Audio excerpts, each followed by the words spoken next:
Hello friends, we are installing Drupal 8.7.5 with minimal version. We can select default language from here.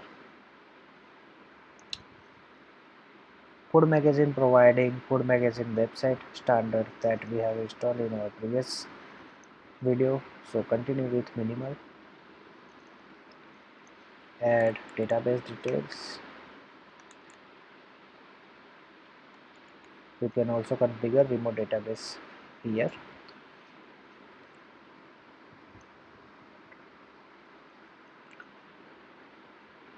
It is installing only 10 modules, so it is very useful for performance increase.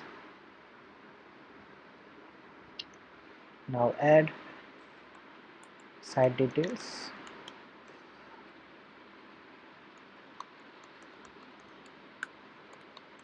This email is used when we are sending mail, so it will become our from address. Now add admin details for login.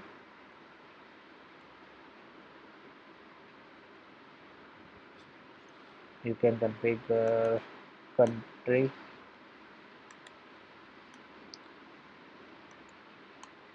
and whether you require future updates or not, so we can configure from here. So it is our default minimal screen, so just click on administration for checking our administration. So we can check modules from here by clicking extends. So this is our minimal profile of Drupal 8. Thanks for watching video.